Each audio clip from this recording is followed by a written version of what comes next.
Number three, the inner critic. So you procrastinate, and then you get stuck in the overwhelm because you're procrastinating on too many things. And then you've given just wonderful soil for this bastard called the inner critic to come and kick your ass because you're not getting shit done and you're overwhelmed and you're not trusting yourself.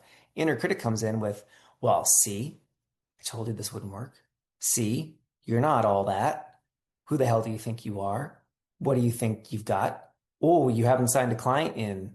Fill in the blank. It could even be, for some of us, it could even be a day or a week. You haven't had any interest on a post in like a week. So who the hell do you think you are? Or God forbid it's been a month or longer since the last client signed up. Well, now your inner critic just has a field day. So the inner critic becomes integrity. And this integrity, and let's see if I can go forward and then backwards in the slides. This is a quote from the Gene Keys on integrity that I love. Because inner critic you wouldn't think is about integrity, but it is. Integrity is the ability to uphold high standards, values, and principles with a warm heart, untethered from the reactive, judgmental mind. The key there is the warm heart. And, oh, it will let me go back. Well, that's good. So, come back to Zoom, sorry. So the warm heart is essential. I didn't get this for so long. I studied integrity. I literally took courses on integrity.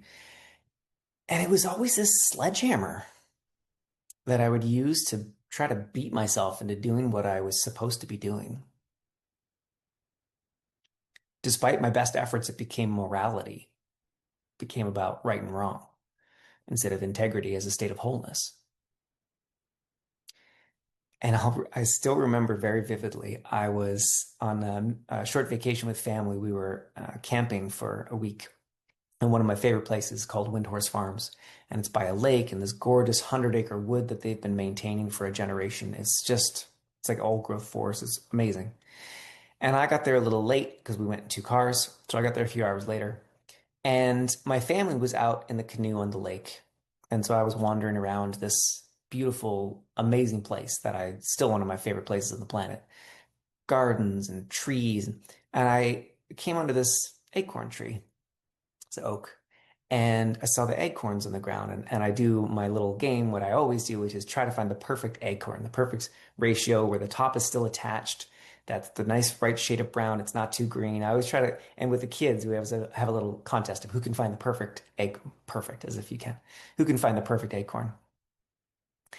And this just as often happens for us in nature, this epiphany hit me of at that point I had a business. I had clients that had signed up. I had income. I was finally, after so many years of struggle and sacrifice, I was finally making progress and feeling really good. I was having joy and ease and things were going well.